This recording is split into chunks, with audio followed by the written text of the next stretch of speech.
नमस्कार, बहुत स्वागत है आप सभी का इंडिया न्यूज हरियाणा पर। मैं हूं राजीव रघुनंदन। सिरसा के डबवाली में करोड़ों का खाना सरकारी लापरवाही की वजह से सड़ गया, गल गया और बर्बाद होकर रह गया। जरा सोचिए, एफसीआई के गोदाम में करीब 3.25 लाख बोरी, जी हां, यह आंकड़ा एक बार फिर सुन लीजिए, 3.25 लाख बोरी अनाज बर्बाद हुआ है। इस गेहूं को हजारों किसानों ने दिन रात मेहनत करके उगाया था और सरकार ने करोड़ों की रकम का भुगतान करके इसे खरीदा था। लेकिन सरकार का पैसा और किसानों की मेहनत एफसीआई के गोदाम में दम तोड़ गई। ऐसे में इस बर्बादी को अनाज की हत्या कहना कतई गलत नहीं होगा।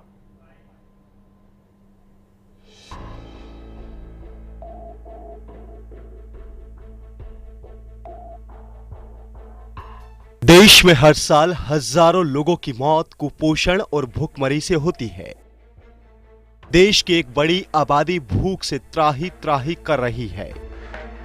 बावजूद इसके अनाज की बर्बादी जारी है। खबर सिरसा से आई है। तस्वीरें पूरा मामला खुद बता रही हैं। ये देखिए, सिरसा जिले के डबवाली में किसानों की मेहनत कैसे बर्बाद की गई। ये वही अनाज है जिसे किसानों ने दिन रात मेहनत करके उगाया था। पूरे 6 महीने इस गेहूं के लिए किसानों ने खेतों में अपना पसीना बहाया था और फिर इस 15,000 मीट्रिक टन गेहूं को किसानों से सरकार ने खरीद लिया। इसके लिए अरबों रुपए की रकम खर्च की गई थी। पूरा पैसा सरकारी खजाने से निकाला गया था और फिर इस अनाज के रखरखाव के लिए भी एक मोटी रकम खर्च की गई। लेकिन नतीजा क्या निकला, आप खुद ही देख लीजिए। गेहूं की 3.25 लाख बोरियां लापरवाही की वजह से सड़ गई हैं, गल गई हैं और पानी में भीग कर पूरी तरह से बर्बाद हो चुकी हैं।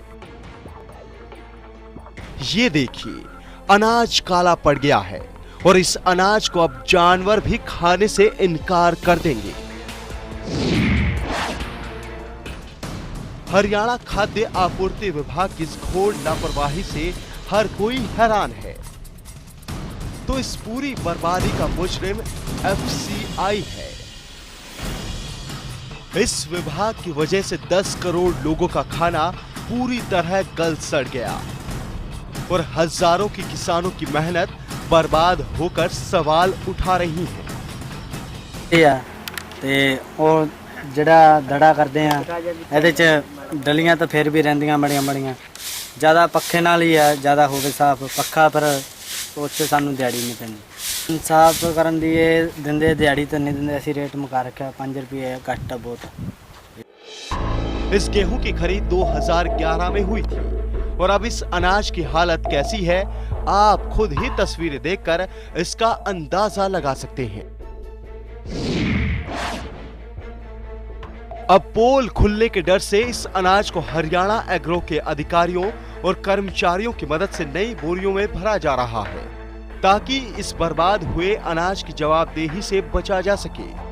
इस बारे में अधिकारियों से बात की गई तो उन्होंने भी मौसम की दुहाई देकर जिम्मेदारियों से पल्ला झाड़ लिया। 7-8 दिन बरसात चलती रही। जो स्टैक टूटे हुए थे कवर भी डाले, लेकिन गलियों में कट्टे गिरने के कारण, जैसे स्पेशल लोड करते हैं, उस कारण वो नहीं निकल सके। बर्बाद हुए गेहूं की दुर्गंध पूरे इलाके में फैली हुई है। यही वजह है स्थानीय लोग भी अब इस बर्बादी पर गंभीर सवाल उठा रहे हैं। सर जी, हमें इसके लिए कोई पैसा नहीं मिलता। बताइए सर, बताइए। हाँ, कोई पैसा नहीं मिलता हमें इसके लिए। मिलते हैं एक स्टेक पर 2 आदमी, नॉर्म के हिसाब से चेक कितने स्टेक टूट जाओ, कितने ही वो हो जाओ। चौकीदार की तनख्वाह लेते हैं और वो काम करते हैं बेचारा सारा मजदूरी। सरकार ने पिछले दिनों खाद्य सुरक्षा योजना लागू की थी, लेकिन खाद्य सुरक्षा कितनी है और जमीनी स्तर पर खाद्य सुरक्षा की हालत कैसी है, इस बारे में डबवाली में हुई अनाज की बर्बादी साफ तौर पर बता रही है।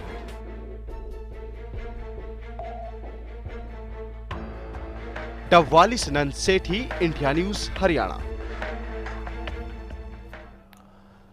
रोहतक के हॉरर किलिंग मामले में निधि के पिता और चाचा को 5 दिन की पुलिस रिमांड पर भेज दिया गया है, जबकि निधि की मां को 14 दिन की न्यायिक हिरासत में रखा गया है।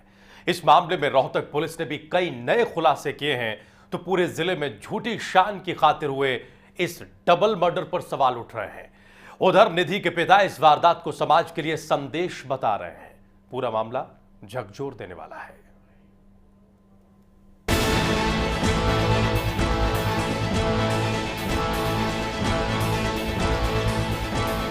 रोहतक में हुई हॉरर किलिंग से पूरा हरियाणा सहमा हुआ है और इस मामले की चर्चा हर जुबान पर है।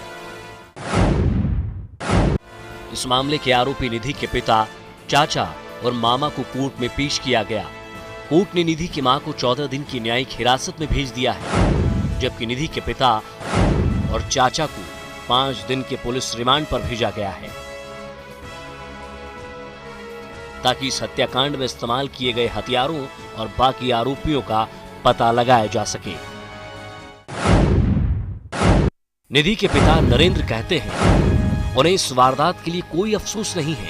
उन्होंने इस वारदात को समाज को संदेश देने के लिए अंजाम दिया है। रोहतक के पुलिस अधीक्षक राजेश दुग्गल ने इस मामले पर प्रेस कॉन्फ्रेंस भी की है और कई सनसनीखेज खुलासे किए हैं। करनावटी गांव के केस में 3 लोगों को गिरफ्तार किया है, जिसमें जो लड़की है उसके फादर, उसके अंकल रविंदर और मदर रीटा, तीनों को हमने उसको गिरफ्तार किया है। आज कोर्ट से उसका पुलिस रिमांड लेंगे। अभी ये स्टेटमेंट दी उन्होंने, कुछ सीक्रेट है, हमने अब इनका इन्वेस्टिगेशन ज्वाइन किया है, अभी इन्वेस्टिगेशन हम कर रहे हैं। कंप्लेनेंट पुलिस है, पुलिस की तरफ से हमने अपनी एफआईआर लॉन्च की है और इन्वेस्टिगेशन कर रहे हैं। दादी के मुताबिक निधि के पिता ने गुस्से के चलते इस हत्याकांड को अंजाम दिया है। उसे ये बात बर्दाश्त नहीं हुई कि उनकी लड़की का गांव के ही किसी लड़के से प्रेम प्रसंग चल रहा था। अपनी की बुझ जाएंगे, देखी बात थी, देखे के रखे के गलती हो जाए मन शांत अरे देखता ना हो क्यों कुरियातन क्यों कर लिए बुझ जाएंगे। बोला मत बोलिए, मेरे घर का मैं करूँगा सावधान, तना नहीं बोलूँगी भाई, तो मार के घर आ गया। पोती याद आ रही कि आपकी कितनी वो देखभाल करती थी निधि। यूँ कहती कि कदे कुछ राजपूत उठा लेती ना, यूँ कहती धर आड़े की याद है भाई, भगवान की सारे रूप तड़ बैठी हूँ, बेटी स्वर्ग में समान नरक में सो। यूँ कहती दोहे दाए साफ लत्ते पर अच्छा खार बैठी रहे, हमने खाट पर बैठी तो दिखेगी ना, भैया हमारी दादी है, क्या कात मतलब इतनी लायक छोरी पावे ना मर्दा किसी जगह। अखिल भारतीय जनवादी महिला समिति ने इस घटना की निंदा की है और हॉरर किलिंग के मामलों को रोकने के लिए ठोस कानून बनाने की मांग की है। ये बहुत ज़्यादा क्रूर घटना है। ये जिस तरीके से करनावटी गांव में दोनों लड़के और लड़की की हत्या की गई है, और इस तरह की घटनाएं पहले भी हरियाणा के अंदर और पूरे देश के अंदर होती रही हैं। तो हमारा संगठन लगातार इन घटनाओं के खिलाफ 20-25 सालों से काम कर रहा है और हम लगातार सरकार से ये मांग कर रहे हैं कि इन घटनाओं के ऊपर सरकार अलग से कानून लेके आए। हमने पिछले दिनों भी इस चीज़ को लेके 25,000 हस्ताक्षर पूरे हरियाणा के अंदर करवाए थे और उसके बाद गृह मंत्री, कानून मंत्री और जो महिला सांसद हैं उनको हमने ज्ञापन दिए थे इसी मांग को लेके, लेकिन अब तक भी उस चीज़ के ऊपर कोई कार्रवाई नहीं हो रही है। रोहतक में हुई इस हॉरर किलिंग की वारदात को झूठी शान के लिए अंजाम दिया गया है। ऐसे में हर कोई यही पूछ रहा है कि क्या ऐसी वारदात अंजाम देने वालों को शर्माती है। रोहतक से दीपक भारद्वाज, इंडिया न्यूज हरियाणा। और रोहतक में इस प्रेमी जोड़े की हत्या झूठी शान की खातिर हुई।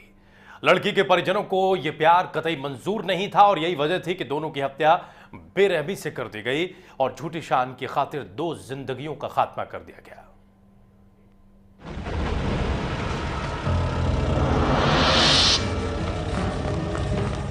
धड़कती हुई ये चिता 19 साल की निधि की है। हरियाणा पुलिस ने इस जलती चिता से लड़की का शव बाहर निकाला। पानी डालकर लड़की की अधजली लाश बरामद कर ली। घर के सामने 22 साल के लड़के धर्मेंद्र का शव पड़ा है। उसकी गर्दन गायब है। यहां से 500 मीटर दूर लड़की को दफनाया गया। बताया जा रहा है कि लड़की के घर वालों ने दोनों को प्यार करने की सजा दी है।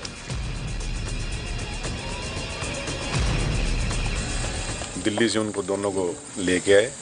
किसी मोबाइल कांटेक्ट से उनका आपस में कांटेक्ट हुआ और दोनों का शाम को ले आके गांव में दोनों की हत्या कर दी गई। बुधवार शाम रोहतक पुलिस को इस हॉरर किलिंग की खबर मिली। रोहतक के एसपी राजेश दुग्गल, डीएसपी अनिल कुमार करनावठी गांव पहुंचे। हालात तनावपूर्ण देखते हुए रिजर्व फोर्स मंगाई गई। एसएफएल की टीम को भी मौके पर बुलाया। उसके बाद पुलिस सीधे शमशान घाट पहुंची। इस बीच लड़की के घर वालों को पुलिस की भनक लग गई थी। वो जलती लाश को छोड़कर फरार हो गए। शमशान घाट के बाद पुलिस लड़की के घर पहुंची।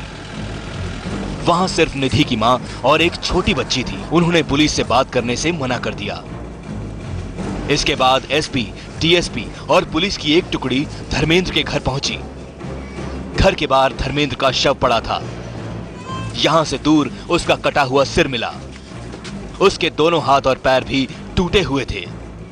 उसकी छाती में चाकू घोंपने के 30 निशान पाए गए। लड़के की तो गर्दन को शरीर में बॉडी से अलग कर दिया है और जेली गंडा से वगैरह उसे हत्या की गई है वेपन से। और लड़की का उन्होंने संस्कार कर दिया। जिनको पुलिस को इन्फॉर्मेशन मिलने पे हमारे डीएसपी श्री अनिल कुमार मौके पर पहुंच के उनकी चिता से लड़की की डेड बॉडी को निकाला है। जो लड़के को मार करके लड़की वालों ने मारा उसको और उसकी गर्दन कटी हुई बॉडी को उसके लड़के घर के सामने डाल दिया। रोहतक पुलिस ने धर्मेंद्र के घर वालों से बात की, लेकिन वो दहशत में हैं। डर की वजह से उन्होंने केस दर्ज कराने से इनकार कर दिया। कलानौर चौकी इंचार्ज सुरेश कुमार की शिकायत पर लड़की के पिता बिल्लू समेत 7 लोगों के खिलाफ हत्या और सबूत मिटाने का मामला दर्ज किया गया। आरोपियों को गिरफ्तार करने के लिए पुलिस की 3 टीम थी। लड़की के माता, पिता और चाचा को गिरफ्तार कर लिया गया है। बाकी आरोपियों को गिरफ्तार करने के लिए डीएसपी अनिल कुमार की अगुवाई में कलानौर पुलिस, सीआईए और स्पेशल स्टाफ की टीमें लगातार छापेमारी कर रही हैं। रोहतक से दीपक भारद्वाज के साथ विपिन परमार, इंडिया न्यूज, चंडीगढ़।